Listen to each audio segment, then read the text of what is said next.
I mean, I just was watching about the 50, and I'm just excited for these guys. I'm really excited that they could, fight and compete, come on the road, be in a game, get off to a good start, not be front runners, everything that we talked about. We tried to get the drive stopped sometimes. We ended this drives with scores, with touchdowns. We were much better in the red zone. On offensively, the only thing that stopped us today was us. So there was a lot of really good keys there.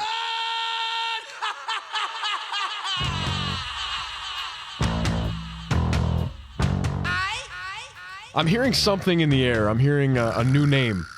I'm hearing a new us. I'm hearing getting away from being on air. It's 38 and Counting, the new podcast between Chuck LaRossi, Jack Halal, and Declan Hickey. I'm a part of this now, no longer in the shadows. A win for Mike Vrabel and a win for us as a podcast group. Jack, Declan, how are we doing today? Doing great, Chuck. Looking forward to it. Big one. Declan, big day. How are you doing? It's freezing. Your nipples are hard. I know. I want to rip that shirt. Oh, okay. Settle down there, bud. Listen. Yeah. But obviously, I'm feeling great. The energy. It is, I don't even know, it is freezing. Like, I'm going to make a reference to what Jack said earlier before the show. It is like we're tailgating at Lambeau right now. It is. It's so cold. The cult, as Declan called it, Lambeau Field. As you hear from Crazy Train, vibes are good. I have a soundboard now. I don't want to say that I'm going to be, handing out suspensions like Jared Carabas would, but if anyone says anything crazy, a suspension is warranted. Are you going to be mad with power, though? Or are you going to... I might be. Yeah. And you guys know exactly how I am. We do. I love power. I love power. And to go off the top, keeping this podcast to a good spot, and we came up with a name. By we, I mean Jack came up with a great name. Actually, prior to recording this, as we were trying to figure out what our new branding is, and I think 38 and Counting really encapsulates the Boston sports region, the Bay State that we call home. 38 rings and counting, right? I mean, what a great couple of organizations we have here, and we cover them to the best of our ability, whether it comes positively or negatively. It's cold. Regardless, Jack, it wasn't cold down in Miami. What a win for the Pats, and just take me through that. What your fucking words. Original first thoughts of that game. Yeah, I mean, look, it's obviously always good to get a win down in South Florida. We were 0-7 against Tua in his career, which is just awful. I mean, he's really not good, so I was very surprised. And we haven't gotten a win down there since 2019. So, the minute we won that game, I kind of played a little soundbite in my head of my glorious king when he won his first title in Miami, saying it's about damn time. So it was cool. It was cool to see. I mean, obviously, there were times in that game the Patriots were trying to lose it themselves, but they came out on top, and they did it. So good for them. Props to them. Drake Maye played well. Vrabel coached a good game. Sometimes maybe coached some interesting decisions, but hey, we got the win, and that's all that matters. Win in South Florida, so 1-1. So we both said that they were going to win. Jack, you had the whole Miami, like they're going to go down there, and I wanted to reverse jinx, kind of. Yeah, and it worked. It worked out for you, and usually reverse jinx comes in those rage bait tactics that you tend to use. And, right. And Declan, thoughts on this trip to Miami and the win? Yeah, like a great win just to come up from that like crazy game, which absolute roller coaster. I mean, like they started that game just like in the driver's seat. And then I think the Dolphins, to what they did well, was there's still the glimpses of the old kind of Dolphins that we've seen from the last like couple years, like running the RPOs, like running it like out of the backfield for HN or like Hill. There were some of those. I think the defense didn't really know what to expect from this Dolphins team. I think that's why so many points are given up. But obviously they got to be better. I think Drake Maye, amazing. I had no doubt that he was gonna come in there, throw like 3 touchdowns. No doubt. He has been one of the cleanest quarterbacks in the NFL. 70%. Mm-hmm. He's up there. I mean, he's playing some clean ball. Yeah. Jack, any thoughts on the officiating from that game? Anything you saw there? Anything clear? Anything too bad? Sometimes you got to give the refs the benefits of the doubt that they just made a bad call. As Declan said, they do make bad calls. Thoughts on the officiating? Was it bad? Better than week 1? Was it, So, again, it's funny you say that. I actually haven't been really paying attention to the officiating. There honestly hasn't really been, or there wasn't a call in this Dolphins game that I second-guessed the call myself personally. So unfortunately, I can't really answer that. But again, I didn't see anything questionable or that I thought was something to argue. But I don't know what you guys saw. If you guys saw anything, I didn't see anything. I didn't see anything I just bad thought either. maybe you saw something. Maybe Well, I do want to say this though. I do think the offensive line just way too many penalties, way too many false starts or whatnot, and there was like 2 of them. Yeah. it was like game. 2 or 3. I think Moses had 3 on his own. In that game? Yeah, he Also- had 3 against on his own. He had 3 How false about the starts. offensive line? Like, got talked about. Like, Will Campbell just, like, I think he only. Jared Wilson. No, both. No, I'm Yeah. saying both names. Like, they allowed, like, almost no pressures. It was like. Yeah, but It's sexy. It's amazing to see it. if they could clean those penalties up on the front end, and I think the SO line can actually be pretty decent. So I think- hopefully Vrabel I puts think that as the a point of penalties emphasis. are just like rookie mistakes. I mean, yeah, they're rookie mistakes, they're rookie nerves, but It'll be fixed. in yeah, time. no, it can be fixed for sure. I think the biggest takeaway from this game and obviously week 1 is, I mean, we need Gonzalez back as soon as possible. Big time.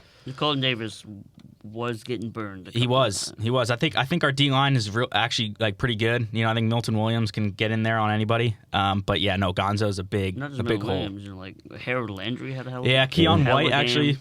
Yeah, Keon White did not play this past game. Oh, sorry. But, Landry, I mean, he's old, but he's figuring it out. I mean, we lead the league right now in sacks. Was Keon hurt? Keon, yeah, he was out. A little illness bumped him. No hurt, but illness. Yeah. On WEI yesterday, the hell was that?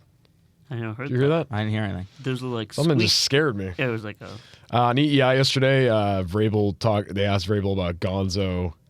He kind of deflected and said there's a chance, and then commented on Coco, one of the hosts' rings, kind of deflecting away from the question.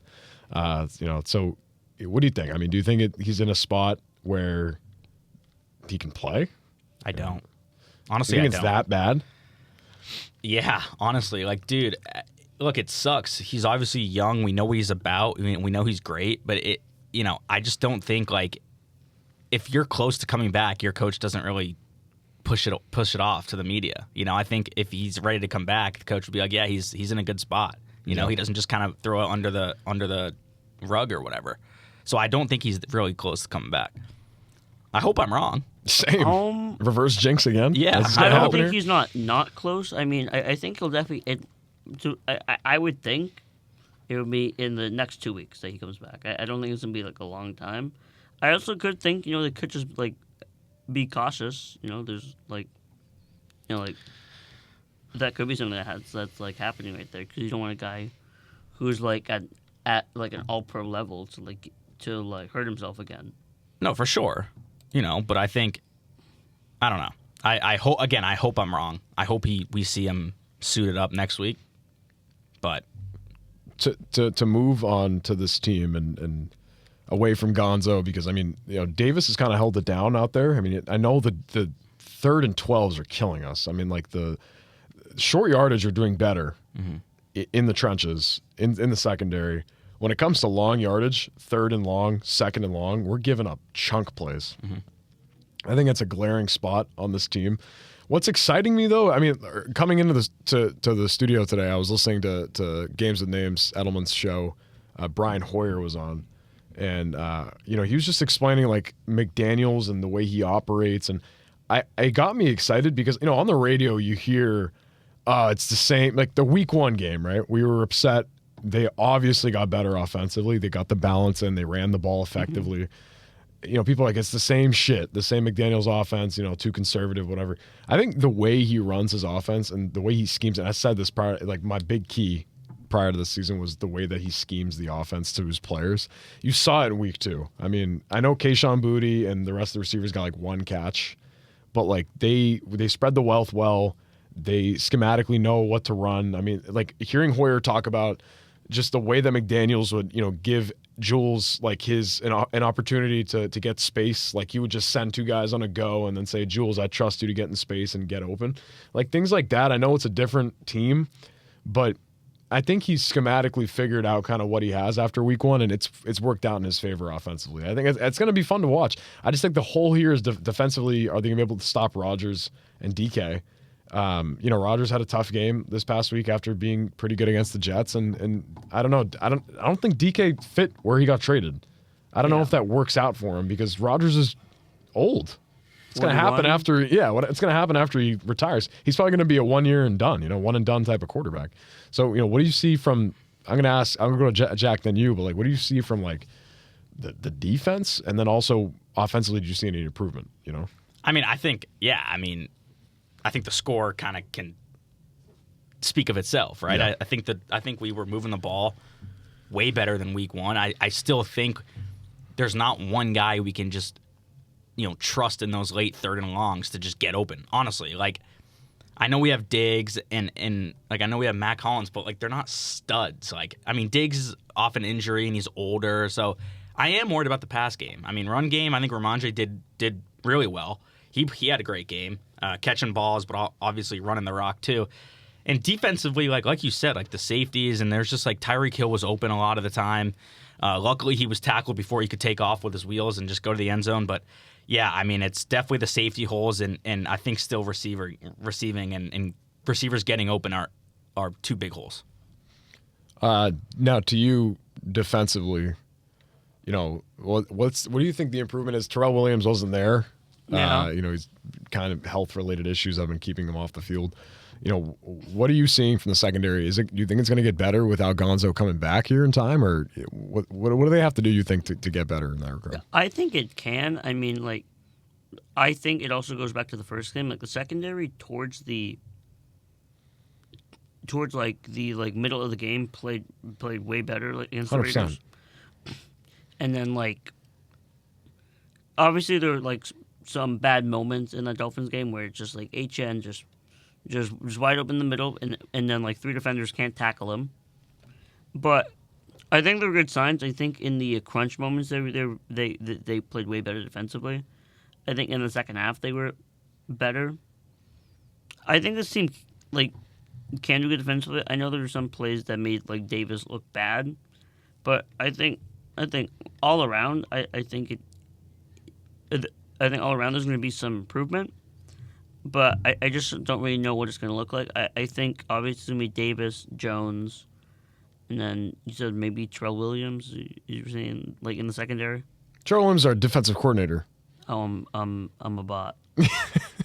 Yeah, we'll put Terrell Williams in the secondary. I don't know why. 60-year-old. I don't know why I mixed up names. Okay, my bad. No, I like to be Alex Austin, whoever the bunch at the end of that, whatever DBs they have at the bottom. Yeah. Alex Austin has been getting absolutely flamed. I mean, he's a good guy that you can have fourth spot, rotating in, but I think him starting thus far has not been great. I think a spot that I want to mention too, that I want to talk more in Jack's regard. Jabril Peppers ends up in Pittsburgh, and he's wearing like a 40 number, and he's playing linebacker and safety, like he's playing both, and we're very thin at linebacker. I don't think he was ever going to play linebacker here. Do you think there's anything behind that, or is it just like what do you think? Like, do you think he obviously is an impact player, and we cut him? I don't really know why we cut him, but we did. Do you think that's going to play anything over there in Pittsburgh against his old team? It's going to do anything? I think there's going to be a spark, like always with anybody playing against their old team. Yeah. Right. I mean, it was interesting. Like, obviously, the situation was just weird, right? Wasn't he like convicted of something, and then charges were dropped? Yeah, or it was something, it was the gun from last year. Yeah, It wasn't nothing related to this year. I guess he was just caught on performance related.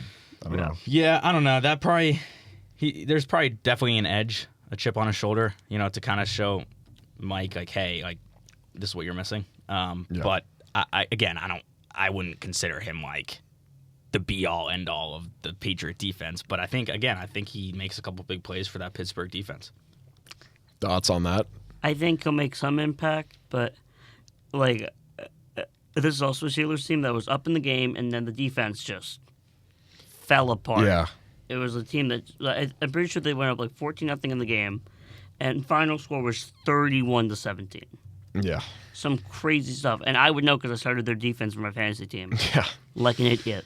I don't know. I think what? Well, it says Jabril Peppers was acquitted of domestic violence and assault charges in January of We already 25. know he was acquitted. In January? Of January of 25, it says. What about the gun? Am I bugging on the gun? Yeah, that was someone else. That was Jack? That was like Jack Jones or Jonathan Jones Jeez, what a group. Jack Jones. or Jonathan Jones. One of the And No, guys. it was then- Jack. It wasn't John. It was Jack. It was Jack Jones. Yeah. Always the Jacks. Always the Fucking Jacks. Like, always doing Always stuff. the Jacks fucking around doing shit. Yeah, just doing stuff. Is that Bad right? stuff. Like, That's right. Is that Listen, right? Jack and Deco, Brando, wait till we get Gonzo on here. Gonzo, Brando, so many O's. Jacko. Chucko. That's right. I think at the end of the day here, listen, at the end of the day here, I think, this Steelers group that they're playing it's going to have to be a battle. I mean, Yeah, like the unction. they got that's right. They got a good guys up front, but, the Dolphins were missing their starting nose tackle, and they had Matt Judon playing some edge reps, but Jalen Phillips was in there. They had, Chubb. They had the rest of the guys that, can play pretty well. I know Chubb's older now, but they had a pretty solid group. I think now with this Steelers team, you're going to have to face Watt. We faced Crosby. We basically eliminated him, but that opened up some other holes offensively. Second half, we had 83 yards in the first game. Does Watt do anything in this offense going away from him? Are they going to attack him? What do you think? What's the plan here with I think Watt? we avoid him. Yeah. Honestly, I think you just avoid him. I think it's the right thing to do. I think Vrabel kind of knows that too going into this game. I mean, he's nasty. He's so good. So I think he's definitely going to impact our run game a lot. I think he's going to Matt now. Is he going to get a lot of sacks? I don't know. Will he have pressures? I think he will. And I think he impacts our run game. But no, I don't think you attack him. I think you avoid him at all costs at the best of your ability and kind of just see if he makes those big time plays and just gets around your avoidance and just does things to his own will. Same vibe with that one. I mean, I kind of feel the same way about it. Yeah. You got to go away from him, Yeah, because I feel but there are still ways to contain him enough to go like on his side to whether it's rolling out or something like that. I think you can still contain him. Obviously, he's one of the best defensive players in the league, but I think if you get past that and you just get him out of the equation, I think you could definitely attack this other part of the Steelers defense because I don't really know what secondary I'm getting. It's sometimes looks really good for the Steelers secondary, and sometimes it looks really bad. They're making Sam Darnold look like he's the GOAT or something. Yeah. Yeah, I mean, look, I don't know much about that Pittsburgh secondary. Honestly, I'm kind of just worried about the height difference and the size difference of our secondary and DK Metcalf, right? I mean, I know DK Metcalf maybe isn't playing like the rookie DK Metcalf we all saw, but at the end of the day, he's still what 6'6", 6'7". He's huge, and I think he's 6'5". I don't know, dude. He's big. He's not 6'6". He's he's 6'4", probably 6'5". He's not 6'7". That would be crazy. Is he 6'7"? No, he's I think not. he might be, dude. No, he's not. He I might be don't the think size so. of Mike. I'll look it up. He might be the size of Mike Evans. I don't think Mike Evans is 6'7" either. Yeah, he's big. As you go look for that. But Wow. again, I think it's going to be hard, Oh my- regardless of Oh DK's my God. regardless of DK's size. I think it's going to be hard for our secondary with no Gonzo to contain DK. All right, well, since you put your key out there, we're going to do the It's All in the Game keys here on the 38 and counting. All right, he's 6'4". We're going to now do the 38 and counting It's All in the Game keys presented by Rick Nelson.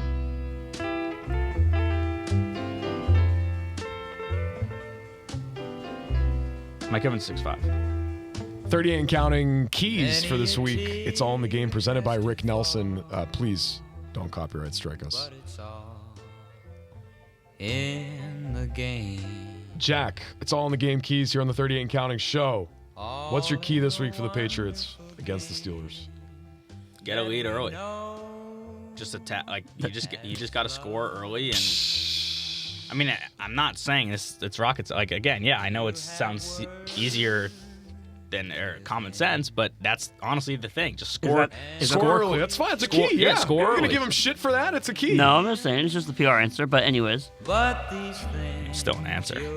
Declan, can right. It's All in the Game presented by Rick Nelson. Please don't copyright us. What's your key this week on 38 and counting? I think the key is just to be better defensively when it comes to the secondary.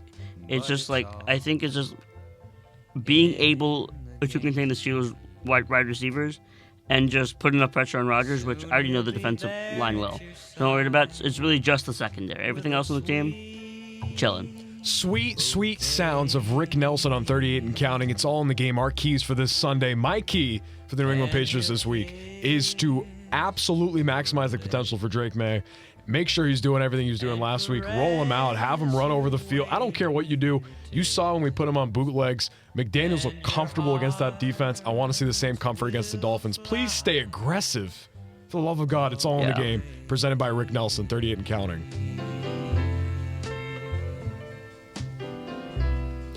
Jack, Declan, 38 and counting, episode 1, but kind of not because it's episode 6 of the Hall and Hickey show, but we're just kind of inserting ourselves in here like... I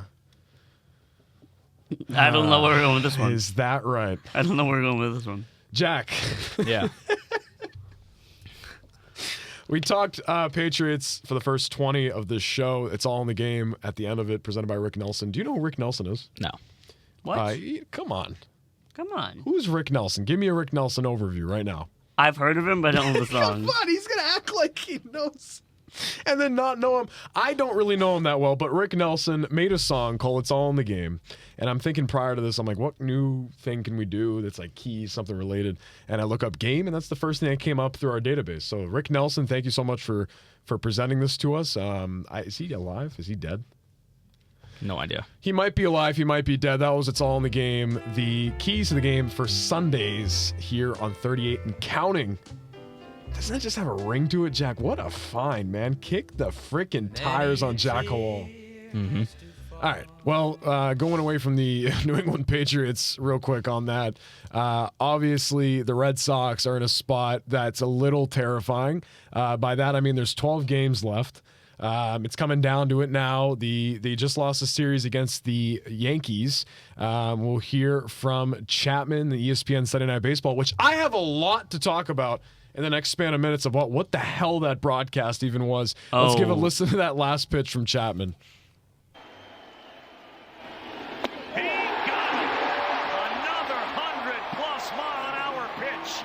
And he strikes out Caballero and delivers a Red Sox 6-4 victory. So they lose the series to the Yankees, but they win the last game. So, you know, in my la-la land of a brain, I'm going to call it a win because they won that last game. And I think the momentum of Crochet's start, while 4 earned runs were given up, I don't know if all 4 of them were Crochet. I watched half the game. I actually stopped watching the game, I'm going to be honest with you guys, in the first inning because they scored all 6 of their runs in the first inning. And I was like, all right, well, they won this game. Got down to it. Jesus fucking Christ. I got down to it 2 runs in that one, and they won. Sunday Night Baseball, Red Sox, Yankees. Anthony's still out. We're awaiting Abreu news. I'm still awaiting the tweet or the text. Thoughts on the team with 12 games left? Is this a lock? They have to at least win 5. 5 games. 5. To what? Just 5 lock a spot. Okay. So a guaranteed wild card spot. Yeah. Okay. Sort of. That makes sense, right? It's more like guaranteed seeding. Seeding. Because it's like 5. They have 82 wins. 5 wins. And the Yankees have 83 because the Yankees just lost last night. So, Jesus. So, Jack. 38 and counting, 91.5. Jack, thoughts? I mean, where are we at now? I don't like to point at you guys. I think we got to get rid of this whole, like, you do this and you do that because we just talk. Yeah. But, like, thoughts. I mean, just give me your thoughts. Yeah, where are we at? Look, I don't think it's a lock yet. I think it's Really? I think it's going to be tough. Now, I think they'll make the postseason. I do. But again, I'm not going to sit here and be super comfortable that we're going to be fine in these last 12 games. You never know what can happen. But look, I'm not a huge Red Sox guy. I'm not a huge baseball guy in general. But again, I've been on record on this show and off air saying there's nothing like an October night in Fenway.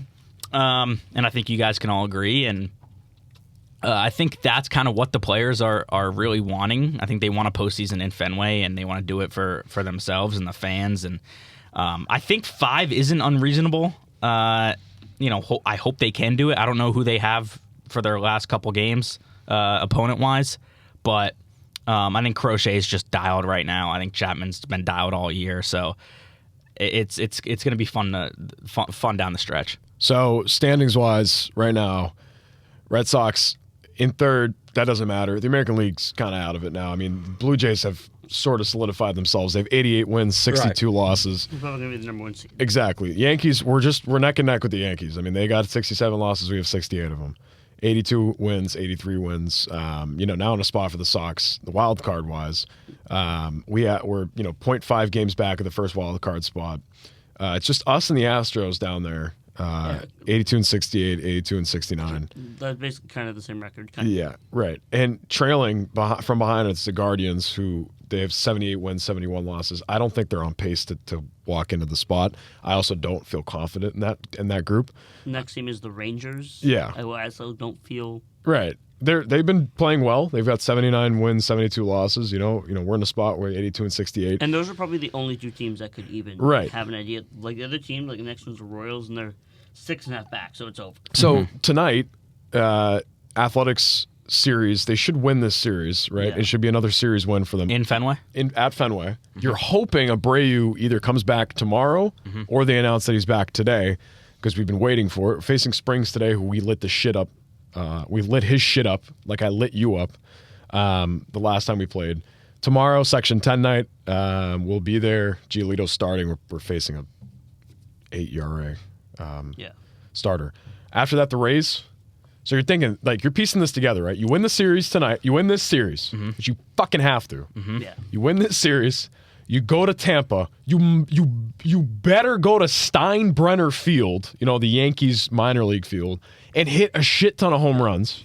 That field is a place of hell. Yeah. You better hit a ton of home runs, try and contain them, win the series. The Devil's grounds with You go play Toronto, who you haven't played well this year, so you hope to get one out of that series. Or if you win the series, I'll love you forever. Right now, 82 wins, correct? Okay, you come out of the series, 84. Okay? Go to the next one, 86. You're trying to lock your spot, right? You want to win each series. Is it going to happen? Potentially not. But you're in a spot, the Athletics, not Oakland, but the Athletics, Tampa, Toronto, Detroit, that's it. That's the end of the season. We're at the end. This is 12 games here. Big stretch for them. And prior to that, we're going to put our locks for the Sox, right? So we had our keys for the Patriots. We have our locks for the Sox, 12 games left. They probably locked their spot into a wild card. How are they going to look at the last 12 games? Prior to that, we're going to get jacked up real quick, a little throwback. Prior to us being locked in on the Sox, Jack was jacked listening up to Get Jacked Up on WMLN. WMLN. We were actually raving The most memories. anticipated sports headlines from yesterday, today, and tomorrow. We were raving about this liner. Listen to my opinions on Celtics, Patriots, college sports. It's good and vibes, anything right? else. Great spiel. Hold on. Wait till you hear like the cut. Ooh. Shout out $1 Million Baby, right? Enjoy getting jacked Classic up jacked on up. WMLN We're locked in on the FM Sox. You're getting 91.5 jacked up here Milton, Boston. on 38 and counting. I'll tell you something, Jack. Who made this liner for you again? Chewy Gomez made this liner. Shout out Chewy Gomez. Big spot. We're getting jacked up here, locked in on the Sox. Going to give our hits now. I will begin and say that they will win 7 of their last 12. Now put them at 89 wins. Yes. They will win 7 of their last 12. That is my lock. 89 wins in the season. I'm going to want to. I'm going to do 8. They get to the 90. Okay. 8 of the last 12. 90 wins for the Sox. I said 88.5 as my over a long time ago. That was, think about how long ago that was. That was age long ago. 88.5 was my over. They're going to hit 89. 7 of the last 12. Jack, what's your lock on these Sox? You said 8. You said 7. Yeah. 7. I'll go 6. 6. 7 of their last 12. So 6 of their last So 12. that'll put them at 88 wins. Yep. 88 wins, a lock in the wild card. Yeah. I think And- they get the 4th seed. Wow. I don't know if I'm talking Hey, now. crazy. That's big. But listen, they get Abreu back. Yep. I think they're going to be able to be in a position to pick the A's series up, pick the Rays series up. That's 4. They the thing is, if I'm going to try and hit mine, they're going to have to sweep either the A's or the Rays, because when we get to Toronto and Detroit, those 2 last ones, I mean, if they sweep the Athletics, right, 86, they win 2 against the Rays, 88. If they lose the rest, I don't give a shit. If they're at 88, right, and we're locked in that spot and people are trailing us, I don't care. If we can do that prior to being out there, sure, but it's going to get tight. They win this series, 84, 86, and try and win the Blue Jays series, make it 88. It's going to be tight. It's going to be really tight. The Tigers series, I think if they're locked in a spot, they're going to chalk it up. I think they're going to try and win those games, but they're going to be like, all right, where's the point of being locked in here? Now you look at the teams here in the wild card. What is it going to look like in the first our wild card series? Obviously, the Blue Jays got the bye. Yankees, us, and the Astros. So, at this point, what do we got here, Declan? Who would we be facing in that round if the wild card began today? Well, the Yankees. Right. Because it's 4 versus 5. And then, so it would be the Blue Jays and the Tigers both get the bye. Because the top 2 get the bye. So then it would then be Mariners Astros, which has also been a crazy, Wild matchup and just a wild thing. The ALS is. I don't know if it's freezing and my ass hurts and it's cold, but I'm psyched right now. It's freezing. I'm psyched. Am I in Serbia right now? And we may be in Serbia. Guys, listen, if we're at Yankee Stadium, how awesome would it be to just shit in their mouths at Yankee Stadium? Dude, What would the vibes be like? that'd be great. Business trip, right? You go in there. I mean, they're hosting, right? Wild card team hosts. There's no back and Yes, forth. it's all 3. So it would be All 3 at Yankee Stadium. yeah, but we would go there. Wait, they wouldn't come here. No, they host. They host the series. No, but I'm saying we Yes. would. Okay, They host the series. All 3. All Game 3 1, games game are at 2, Yankee game Stadium. 3. I understand that. But what I'm asking you is, That's what you're asking. no, I'm asking if the Red Sox can host all 3 as well, or is it a guarantee? Yes. Yeah. Okay. If we thank jump, you. God damn it, Jack. If we jump the Yankees, Yeah. then we'd host. yeah. Okay. we would host Gotcha. these. So now I want you, Mr. Stats, to pull up the Yankees' rest of their schedule while I shit on this ESPN broadcast. Because, pull that up. Pull that thing up. Can I interject for one moment? It was bad. Sure. Awful. I don't know if, did you watch the game? I texted my friend's group chat. I was like, "What is up with these mics?" Not even that. It's what they were talking about. Oh. They sounded like, every time the ESPN broadcast has the Red Sox game, they're just they're blowing smoke up the Yankees' ass like we don't have the whole season series on this team. We've been a better team than them every time we've played them, right? We've dropped 4 games against them the whole year. They act like, the Yankees are some juggernaut. It's ridiculous. I hope whoever's watching this, I hope you know that when we go to Yankee Stadium, or if we're hosting, we're going to put belt to ass. I mean, there's nothing else that's going to happen there, because this team in the playoffs, I'm not saying, whatever, regular season doesn't matter. This team in the postseason, that's a force, bro. Like, there's nothing you can do about it. Like, they play is a different style of baseball now for the rest of the damn season for the Yankees. There's just a little thing I had to get upset about. It you know what I'm feels like talking the about? same every time they do something. But it's every time. It's not like, once in a while. I don't want to hate on people, but sometimes I think they don't even know what they're talking about. What grinds my gears this week? ESPN, Sunday night. That's what grinds my gears. Tell me Yankees' upcoming schedule. Jeez. So they played like Minnesota last night. Yep. And they lost 7-0. So they have 2 more games in Minnesota on the road. Then they play Baltimore for a 4-game series on the road. That's beautiful. This team, Baltimore, they don't want to stop playing good. I mean, they've been playing well, even though they're the last place team in the AL East. Maybe they split, or they take that. I don't know. Take the series. Then they come back on to play the White Sox for 3. Jesus. And then Baltimore for 3. Yeah, they have the easiest path to stay in that one seed. They did just But lose it's the New York. 7-0 to Yeah, the Twins. it is the New York Yankees, though. Listen, And the Twins love to play spoiler. that's right. We just have to hope. I mean, imagine we had the White Sox. We'd probably lose the series to the White Sox if we had them lined up at the end of the Yep. season. I mean, that's ridiculous. That team is like 100+ losses. What are they at? The White Sox? Yeah, 94 losses. 94. We probably would drop that series. We would. You would hope the Yankees do the same. Well, at least the White Sox were better than last year. Jesus.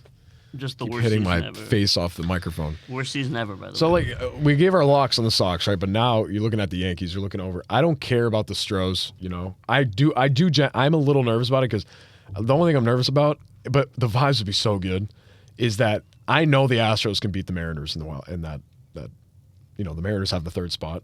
First team, second team get buys. If the Mariners make it, and they will. They're locked in. And they play the Astros, I think the Astros can beat the Mariners. If we beat the Yankees, ALDS, Astros, Red Sox, Bregman, back and forth. Yeah.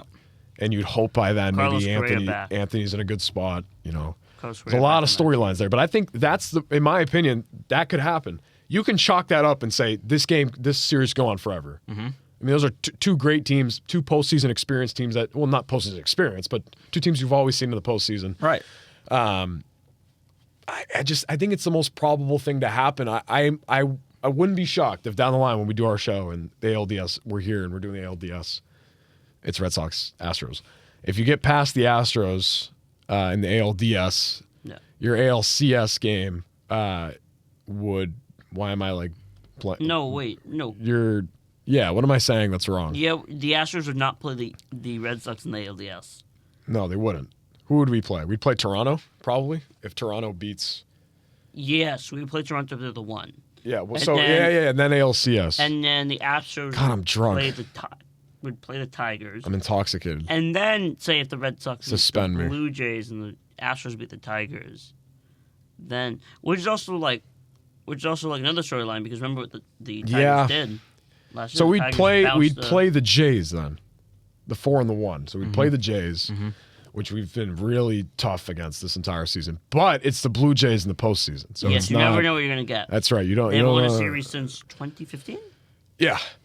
Listen, Jack, Declan, 38 and counting crowd. This is going to be a tough 12-game stretch. I think I'm going to be soiling my pants every single game that I watch, pissing everywhere. Okay. It's going to be a tough, you lose Anthony, right? You're still waiting for, I haven't heard a fucking peep about this guy. And, I'm interested to see where he's at. And if the ALDS is a shot, I would be like, oh, that's great. If it's the wild card, oh my God, you have no idea what I'm going to do to him. You know what I'm saying? But I don't think he's going to be ready for the wild card. I don't think so either. And if he is magically, sure, we have some of the best doctors and trainers here in Boston. Sure. We are getting down to it. The American League is awful. And there's a big shot for us to be in position to be successful in the postseason. Thank God we're not in the National League. Yes, God, we're not in the National League. Good. That's why we don't cover the National League. If you look at the standings, Yeah. the wild card standings are insane. If you look Yep. at the West, if Yeah, you look it's at the NL. the vibes are completely different. So tonight, Connolly Early, his second major league start, 11 Ks in his first start. We talked about that last episode. Takes on Jeffrey Springs, I believe. Yes. Yes, Jeffrey Playing the Springs. same team he played in his debut. So We'll see how that goes. That about wraps up this episode. Yeah. First one. Vibes. Thought Good it was great. vibes. Thought it was great.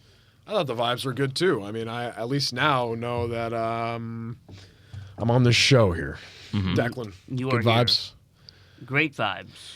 I think the last thing I'm gonna say just is the fact that even if the Yankees do host us in the wild card in New York, it just doesn't really seem like the Red Sox are, scared to play there. Yeah, exactly. They're just like, it's like, all right, let's just go play. And the Red Sox fans travel well, so See how that goes. we'll see how it goes. Well, 38 and counting. Let's 38. continue to count our rings. Yep. Big spot here for the Sox. Coming up next week, a little bit more podcast, a little bit more different format. Good stuff coming up. Wild card. We'll have something announced down the line. We will be doing a live show. Me and Jack will be at the Casa, meaning Jack's Casa, doing the show from there. It's going to be fun. We're going to be live commentating, not commentating like the game, but commentating our thoughts during the game. See how that goes for game one. For Declan Hickey, Jack Halal, I'm Chuck LaRossi. You're watching 38 and Counting. See ya.